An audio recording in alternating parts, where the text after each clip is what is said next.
بسم اللہ الرحمن الرحیم۔ السلام علیکم ناظرین، میں ہوں فراست سلیم اور آپ دیکھ رہے ہیں میرا یوٹیوب چینل۔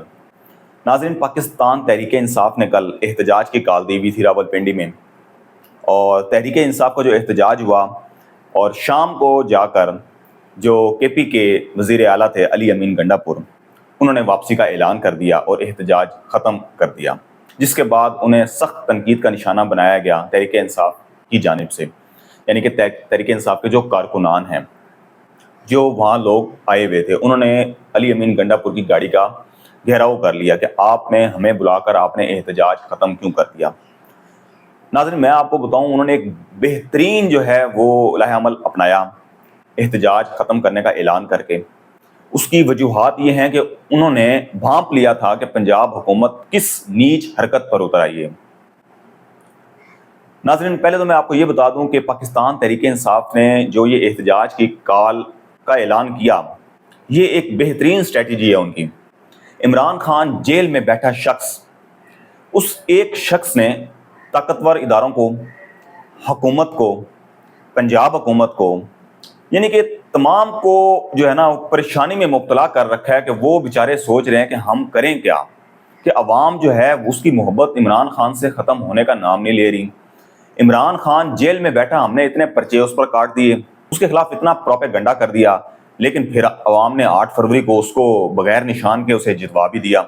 بغیر نشان کے جو ہے اس کی تعداد جو ہے سب سے زیادہ جیتنے والوں میں سے ہو گئی، اور پھر اس کے بعد فارم 47 کا ڈرامہ رچایا گیا اور پھر اس کی تعداد کم کی گئی، اور آج تک سپریم کورٹ کے فیصلے کے مطابق مخصوص نشستوں کا جو فیصلہ جاری ہوا، اس پر عمل درآمد کرنے میں بھی الیکشن کمیشن آف پاکستان ہو جائے، حکومت ہو جائے، پارلیمنٹ ہو جائے، سب پریشان ہوئے ہوئے ہیں، عمل درآمد نہیں کر پا رہے۔ تو عمران خان نے ایک بہترین کارڈ کھیلا ہے کہ جلسوں کی اجازت نہیں مل رہی، این او سی لینی پڑتی ہے، وکیلوں کے خرچے ہوتے ہیں، جلسے کرنے کی اگر اجازت مل جائے تو پھر ہمیں ساؤنڈ سسٹم ہے، ٹینٹ ہیں، کرسیاں ہیں، آمد و رفت ہے، کھانے پینے کا انتظام کرنا ہے، اس پہ خرچہ ہو رہا ہے، اور پھر حکومت جو ہے وہ کرنے نہیں دے رہی ہمیں، اور ہمیں ٹائم اگر دیا جا رہا ہے تو 2-3 گھنٹے کا ٹائم دیا جا رہا ہے، تو ہمارے لیے پریشانی بنی ہوئی ہے۔ حکومت کی نالائکی کی وجہ سے عمران خان نے ایک سٹیپ آگے چل کر کام کر دکھایا، اس نے احتجاج کی کال دے دی۔ اب احتجاج کی کال میں جو ہے کسی کو نہ این او سی لینے کی ضرورت ہے، نہ ہی کسی سے جو ہے وہ کسی قسم کی عدالت میں انہوں نے رجوع کرنا ہے کہ ہمیں احتجاج کرنے کی اجازت دی جائے۔ احتجاج تو احتجاج ہوتا ہے، وہ کوئی بھی جس کو کوئی مسئلہ ہو، حکومت سے ہو یا کسی بھی ادارے سے ہو، اس کا آئینی حق ہے، وہ پرامن احتجاج کر سکتا ہے۔ اور وہی عمران خان نے کیا کہ لاہور کے جلسے کے پہلے اسلام آباد جلسہ ہوا سنجانی کے مقام پر، پھر لاہور میں جلسہ ہوا، تو لاہور جلسے کے بعد علی امین گنڈا پور نے اعلان کیا تھا میاں والی جلسے کا، لیکن عمران خان نے کیا کیا، اس نے کہا جی میاں والی جلسہ نہیں ہوگا، راولپنڈی میں ہوگا جلسہ، لیاقت باغ میں۔ اب حکومت کے لیے پریشانی بن گئی۔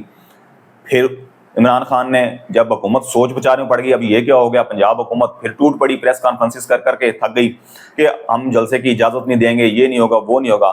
وہ اندر جیل میں بیٹھا 804، اس نے کیا کیا، اس نے ایک اور کارڈ کھیل دیا، اس نے کہا جی آپ احتجاج کریں، جلسے اب نہیں ہونے، اب ملک بھر میں احتجاج ہوگا۔ اور احتجاج ویسے ہوا، عوام نکلی اور حکومت کو تھرتھلی پڑ گئی۔ حکومت جو ہے پریشان ہوگی کہ یہ کیا ہو گیا۔ اب حکومت نے کیا کیا کہ اس نے پورا پنڈی شہر، اسلام آباد شہر کنٹینر سے سیل کر دیا، کنٹینرز کی دیواریں ڈال دیں، جگہ جگہ کنٹینرز۔ اور جو پنڈی کے حالات سوشل میڈیا کے اوپر ویڈیوز آئیں، مین سٹریم میڈیا پہ تو ہمیں منع کر دیا گیا تھا کہ نہیں چلانا، اور نہیں دکھایا گیا، اور رات کو جب جلسہ ختم ہوا، وہ جی یو ٹرن لے لیا علی امین گنڈا پور نے، اور یہ کر دیا، وہ کر دیا۔ اور میں آگے چل کے بتاتا ہوں کہ پھر میڈیا کیوں آیا اور کس وجہ سے اسے خبر چلانی پڑ گئی۔ اب جب وہ ہوا، پورے دن جو ہے گلی محلے سیل کر رکھے تھے، کہ اگر ایک شخص ایک گلی میں 4 لڑکے اکٹھے آ جاتے تھے نا، تو پولیس کی جتنی وہ نفری تھی، رینجر ہوتی تھی، وہ بھاگ کر اس گلی کے پاس رہتی کہ 4 لڑکے کسی طریقے سے باہر پی ٹی آئی کے نہ آ جائیں ٹھنڈا پکڑ کے، یعنی کہ اتنے ان کے جو ہے نا وہ دماغ جو ہے، بس ان کی سوچ بچار ختم ہوئی پڑی تھی کہ کیا کریں۔ اور ادھر سے حکومت جو ہے، حکومت کوئی 12 سے 15 پریس کانفرنسز پورے دن کے اندر کر دیں کہ جی جلسہ احتجاج تو ہے ہی نہیں، عوام تو نکلی نہیں، عمران خان کو مسترد کر دیا۔ وہ اتنا ان کے دماغوں پر سوار ہوا ہے عمران خان کہ پریس کانفرنسز ایک جاتی ہے، دوسری آتی ہے، دوسری جاتی ہے، تیسرا آتا ہے، چوتھا آتا ہے۔ سندھ سے شجیل میمن آ جاتے ہیں پریس کانفرنس کرنے کے لیے، ادھر سے طلال چودھری ہیں، عطا تارڑ ہیں، مریم اورنگزیب ہیں، عظمیٰ بخاری ہے، وہ پریس کانفرنس کر کر کے بیچارے جو ہے نا ان کے حلق سوکھے ہوئے تھے کہ اب کریں کیا، اور صرف ایک ہی ڈرامہ رچایا ہوا تھا کہ جی عوام نے مسترد کر دیا. بھائی عوام نے مسترد کر دیا تو اس نے تو آپ کی جو ہے وہ رات سے نیندیں حرام کر رکھی تھی احتجاج کا اعلان کر کے. آپ تو پوری رات جو ہے آپ نے سیکورٹی نافذ کر دی، وہاں دفعہ 144 نافذ کر دی آپ نے، سیکورٹی جو ہے وہ تعینات کر دی، آپ نے گلی محلے بند کر دیے، اسکول بند کر دیے، آپ نے تو تمام راستے بند کر دیے کہ کوئی نکلے نہ. اور کل کا ناظرین احتجاج جو ہے تحریک انصاف کوئی کچھ کہے کہ وہ ناکام ہو گئے ہیں، وہ کامیاب ہو گئے ہیں. سب سے بڑی بات ہے کے پی کے کا جو ہے قافلے وہ پنجاب کی حدود کے اندر داخل نہیں ہوئے، لیکن انٹرچینج تک، سوابی انٹرچینج تک وہ آئے. انہوں نے مزاحمت جو ہے وہ صحیح، جتنی مزاحمت انہوں نے وہ تشدد کیا، انہوں نے جو ہے وہ صبر تحمل کا مظاہرہ کیا. کے پی کے کی عوام پنجاب کے اندر نہیں آئی، پنڈی کی عوام نکلی ہے صرف کل، پنڈی کی. اور حکومت اتنی پریشان ہوگی کہ یہ لوگ کہاں سے نکل آئے ہیں. وہ ویڈیوز کسی قسم کی میڈیا پر چلائی نہیں گئی. اور مریم جو ہے وہ اورنگزیب وہ جی ٹویٹر کے اوپر خبریں شیئر کر رہی ہیں کہ یہ سڑکیں جو ہے نا کھلی ہوئی ہیں اور ٹریفک رواں دواں ہے، عمران خان کو عوام نے مسترد کر دیا. اور اسی کے نیچے کمنٹس شروع ہو رہے ہیں. جو نون لیگ کے لوگ ہیں ان میں سے کہہ رہے ہیں کہ میرا تعلق نون لیگ سے ہے، لیکن آپ جھوٹ نہ بولیں، پورے راستے بند ہیں. جو آپ نے ویڈیو چلائی ہے اس سے اگلے چوک پہ جا کے ساری ٹریفک بلاک ہوئی پڑی ہے. تو ان کا یہ حال تھا کہ میڈیا کو خبریں دے رہے تھے کہ آپ یہ چلائیں، اور ادھر سے ان کی ہوائیں بند ہوئی ہوئی تھی کہ اب کریں کیا ہم. تو اب ناظرین عمران خان کا تو احتجاج یہ کامیاب ہو گیا. اب جلسہ ملتوی، احتجاج ملتوی کیوں کیا؟ احتجاج کا ٹائم تھا شام 7 بجے تک، مغرب تک تھا ان کا ٹائم. بیرسٹر گوہر نے کہا کہ ہم نے احتجاج اس لیے ختم کیا کہ اب اندھیرا ہو رہا ہے. پورے دن جو انہوں نے ربڑ اس کی شیلنگ کی، اس کے بعد ربڑ بلٹ سے جو ہے لوگوں کو مارا. ایک بزرگ شہری کی ایک جو ہے وہ تقریباً کوئی 80-90 سال کا مجھے لگ رہا ہوگا، 80 سال کا بزرگ ہوگا بیچارہ، وہ کہیں جا رہا تھا نماز پڑھنے کے لیے اور اس کے اوپر جو ہے وہ ربڑ بلٹس مارے گئے. اس کی کمر کے اوپر 4-5 نشان، وہ واضح ویڈیو وائرل ہوئی بھی ہے. اور اگر وہ کہنا کہ ویڈیو پرانی ہے، وہ ہرگز پرانی نہیں ہے. کل کے لوگوں کے جو وہاں موجود ہیں اور وہ بتا رہے ہیں کہ ہم یہ احتجاج کے اندر آئے ہوئے تھے اور یہ بزرگ جو ہیں وہ جا رہے ہیں اور اس کے اوپر جو ہے ربڑ بلٹس ماری گئی ہیں. اب علی امین گنڈا پور نے کیا کیا؟ اس نے بھانپ لیا کہ یار کچھ بھی کر سکتے ہیں، ایک اور 9 مئی کا واقعہ کر سکتے ہیں. اگر دن بھر دن کی روشنی کے اندر انہوں نے اسٹیٹ جو ہیں وہ ربڑ بلٹس چلائی ہیں، شیلنگ کی ہیں، تشدد کیا ہے، تو یہ رات کے اندھیرے میں کچھ بھی کر سکتے ہیں. ایک اور 9 مئی جو ہے وہ خود سے بنا سکتے ہیں جیسا کہ انہوں نے پہلے بنایا تھا. اب ناظرین وہ اس نے احتجاج کی جو ہے وہ کاجی کے احتجاج کا ٹائم ختم، اب ہم واپس جاتے ہیں. وہاں سے لوگوں میں غصہ آیا، انہوں نے کہا ہم آپ کو واپس نہیں جانے دیں گے. علی امین گنڈا پور نے رات کو جا کے ایک وارننگ دے دی، ویڈیو پیغام جاری کیا. اس کے اندر پہلے انہوں نے کہا پنجاب ہمارا، بلوچستان ہمارا، سندھ ہمارا، کشمیر ہمارا، پورا پاکستان ہمارا، ادارے ہمارے. اب انہوں نے کہا جی کہ بہت صبر ہو گیا، تحمل کا مظاہرہ کر لیا، بہت برداشت کر لیا ہم نے، اب کسی صورت جو ہے وہ برداشت نہیں کیا جائے گا. اب اگر آپ ایک گولی مارو گے تو پھر ہم 10 گولیاں چلائیں گے. آپ نے چادر چار دیواری کا تقدس پامال کیا 9 مئی کے بعد، ہم خاموش رہے. آپ نے تشدد کیا، ہم خاموش رہے. آپ نے جلسوں کی اجازت نہیں دی، ہم خاموش رہے. اور اب احتجاج ہمارا آئینی حق تھا، ہم وہ پرامن کر رہے تھے اور آپ اس سے گھبرا گئے. اب ہم خاموش نہیں رہیں گے. اب پھر اگر آپ ایک گولی ماریں گے تو پھر ہم 10 گولیاں چلائیں گے. اگر ہم مر سکتے ہیں تو پھر آپ مرنے کے لیے تیار ہو جاؤ. تو ناظرین یہ ایک خطرناک بیان ہے. پنجاب حکومت ہو یا حکومت پاکستان ہو، یہ فسطائیت کی اس حد تک پہنچ گئے ہیں کہ صرف اپنی حکومت بچانے کے لیے یہ کچھ بھی نہیں دیکھ رہے. ان کی سوچ جو ہے نا وہ صرف، اور پریشان کیوں ہیں؟ انہیں پریشانی یہی ہے کہ ایک شخص جیل میں 1 سال سے ہے، وہ ایک دن بھی ہسپتال نہیں گیا، وہ ہماری طرح جو ہے وہ ڈیل کر کے بیرون ملک نہیں چلا گیا، اس کو کسی قسم کی کوئی بیماری ہو ہی نہیں رہی کہ وہ یہی نہیں کہہ رہا کہ میرا علاج کرو، مجھے ہسپتال داخل کرو. کیونکہ یہ لوگ تو سارے یہی ڈرامے بازیاں کر کے تو ریلیف لیتے تھے. تو انہیں پریشانی ایک تو یہ ہے کہ اندر بیٹھا شخص 1 سال سے اندر ہے، جسے ہم سمجھتے تھے کہ 4 روز نہیں کاٹ سکتا، وہ 1 سال کاٹ گیا.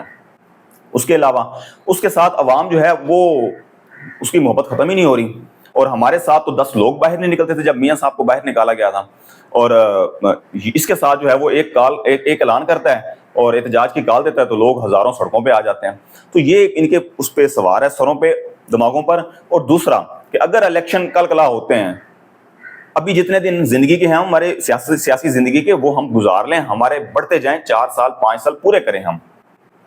اور اگر الیکشن ہو گئے تو یہ سمجھتی ہے، یہ حکومت سمجھتی ہے کہ ہمیں جو پورے پاکستان میں ظاہری بات ہے کہ 20 سے 25 سیٹیں نون لیگ کو ملی ہیں، وہ تو پھر فارم 47 کا حساب کتاب کر کے تو ان کو حکومت میں شامل کیا گیا، حکومت ان کو دی گئی. تو اب یہ سمجھتے ہیں جو 20-25 پچھلی دفعہ ملی ہے نا ہمیں 2024 کے اندر 8 فروری کو، تو اگلے جب بھی الیکشن ہونے ہیں نا، سال بعد ہوں یا چلے 4 سال 5 سال کر لیں جی، پورے کر لیں گے، تو ان کے حصے میں جو ہے نا سیٹیں وہ شاید یہ 25 بھی نہ لے سکے پورے پاکستان سے، نیشنل اسمبلی کی سیٹیں. تو یہ پریشان اس لیے ہوئے ہیں. اور تیسرا جناب ناظرین کہ عمران خان نے جو ہے احتجاج کی کال دی اور انہوں نے کہہ دیا کہ آج کراچی کے اندر ہوگی، شام کو ریلی ہوگی پریس کلب سے مزار قائد تک، اور اس کے بعد 2 اکتوبر کو انہوں نے اعلان کر دیا کہ میاں والی کے اندر، ملتان کے اندر، فیصل آباد کے اندر جو ہے وہ احتجاج کیا جائے گا پی ٹی آئی کا. اب حکومت پریشان ہے، وہ ایک پنڈی کے اندر اگر پورا من احتجاج کرنے دیتے تو ٹھیک تھا، کوئی ایسی بات ہی نہیں تھی. آپ لوگ کہتے ہیں کہ اس کے ساتھ عوام نہیں ہے تو راستے کھول دیں پورا من احتجاج کرنے کے، انہیں ایک جگہ دے دیں اور احتجاج کرنے دیتے. لیکن آپ نے پورا 10-12 گھنٹے آپ نے وہ انٹرنیشنل میڈیا کی خبریں بنا دی کہ آپ نے جی عوامی حقوق کی جو ہے وہ پاسداری نہیں کی اور لوگوں کو احتجاج کرنے کے ان کے حق سے محروم رکھا. کنٹینر کھڑے کر دیے آپ نے، راستے روک دیے، پولیس پنجاب کی پوری رینجر وہاں آپ نے نفری تعینات کر دی. تو اب سنبھال لو آگے پھر جو میاں والی اور ملتان، فیصل آباد، 3 شہروں کے اندر پھر پورے پنجاب کی اب نفری جو ہے نا یہاں بھیجیں آپ. تو اب یہ سلسلہ جاری رہے گا اور بہترین اسٹریٹجی ہے کہ ان کو تھکا کے مارنا ہے. اب اس نے عمران خان نے، وہ تو جیل میں بیٹھا ہے لیکن حکومت جو ہے نا ان کو جو ہے وہ لالے پڑے ہوئے ہیں کہ اب کریں کیا. اس کے بعد آپ کو بتاؤں کہ رات کو خبریں کیوں چلی ناظرین. کل کے احتجاج کے اندر جیو کے رپورٹر کو جو ہے نا پولیس نے پکڑ لیا، اسے مارا، تشدد کا نشانہ بنایا.